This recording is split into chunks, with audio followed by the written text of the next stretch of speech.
Salut! Aujourd'hui dans cette vidéo, je te montre les versions définitives des meubles de dressing, cuisine et rangement de Junior. Et tu vas voir, il y a du lourd. Ça commence tout de suite après le générique.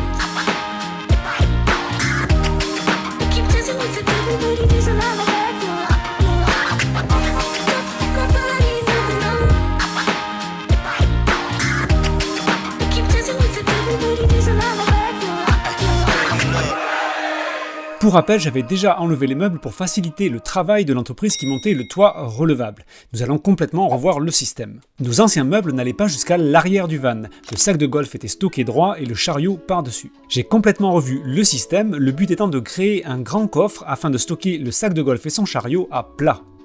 De plus, dans ma première tentative, c'était la première fois que je faisais ça, j'avais mis énormément de tasseaux, ça me permettait de me rendre compte de la taille définitive des meubles. C'est rassurant, mais il s'avère que ça ne sert pas à grand chose. Du coup, cette fois-ci, je vais minimiser les tasseaux. Comme tu peux le voir ici, c'est le stock de mes planches une fois mes meubles démontés. Quand j'ai vu ça, je me suis dit que ça ne reviendrait jamais en place. Bon, évidemment, je commence par mesurer et je vais créer les tasseaux qui ne serviront uniquement qu'au maintien du caisson du bas.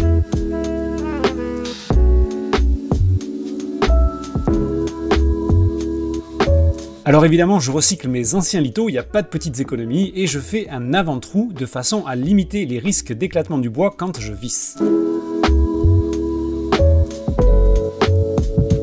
Voilà, mes deux supports sont faits, je vais les mettre en place dans le van. La planche haute du coffre sera posée sur ces deux tasseaux et j'ai calculé mon coût de façon à ce que ça tombe pile poil de l'autre côté sur le passage de roue. Cette planche, c'est du contreplaqué, tout ce qu'il y a de plus banal, du peuplier en 15 mm d'épaisseur provenant de chez Dispano. Bon ben là, je vais t'accélérer un petit peu tout ça, sinon ça va te paraître bien long. Allez, hop hop hop, on est parti. Après la prédécoupe, je présente et je vais reporter les formes du van.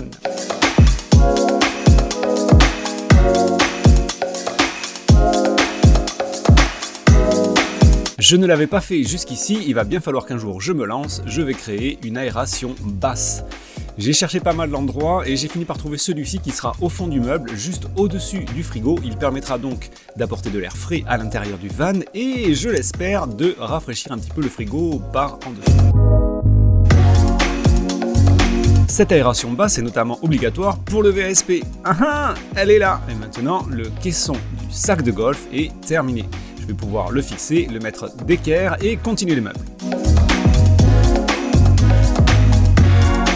J'étais pas super confiant, mais j'ai quand même récupéré la façade de mon ancien meuble de dressing juste pour voir comment elle tombait. Et guess what? Wow. Elle tombe nickel, donc j'ai pu la réutiliser. J'étais super content.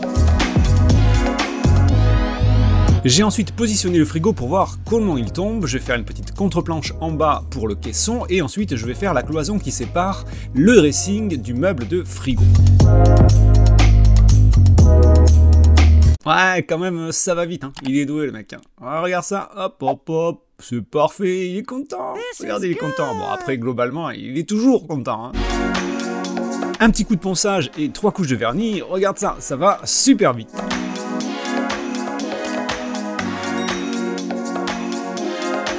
Dans cette version 2.0, je minimise les tasseaux, donc je visse la planche par-dessous, je vérifie l'éclairage et je visse à la cloison. Même opération pour la deuxième paroi du frigo, je prends la forme du van, je découpe, je remets en position et je vais couper la cornière en aluminium qui, pour rappel, provient d'Angleterre car je n'ai jamais réussi à trouver ce modèle exact en France.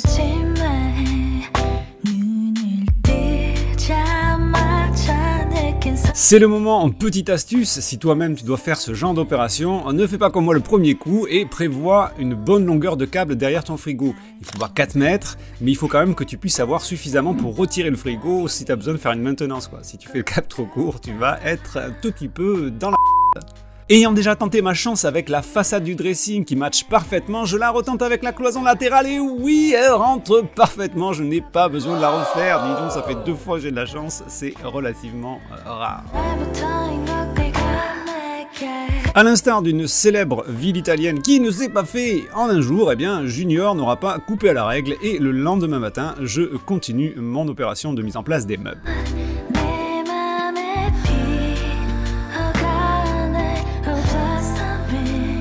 J'avais déjà préparé l'autre cloison du frigo, je la mets en place et on va faire un petit focus sur le caisson du frigo, pour lequel, comme on peut le voir à l'écran, je vais faire des aérations basses, plusieurs, une derrière et deux en dessous, plus une latérale.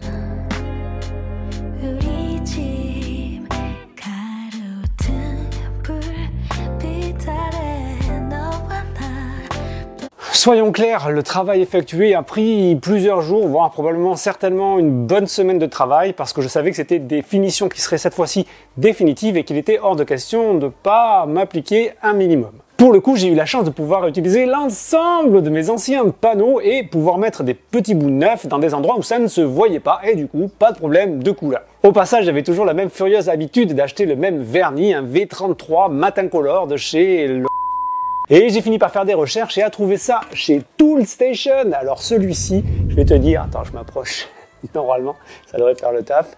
Ce produit-là, alors c'est pas du tout sponsorisé, hein, mais ce produit-là, il fait exactement le même taf, sauf que nous avons 2 litres, 2 litres et demi, enfin il a failli plus rien avoir, mais 2 litres et demi pour, il me semble, 9 €. Bon, ben si tu fais tes maths, hein, David, vu que le calcul est bien meilleur. Sans plus attendre, je te présente la version définitive de ce superbe meuble et la première chose que tu peux remarquer, c'est que le sac de golf et le chariot ne tiennent plus, comme sur ces images, droit à l'arrière, mais se glissent dorénavant dans ce coffre qui est suffisamment profond pour tout loger sans rien démonter.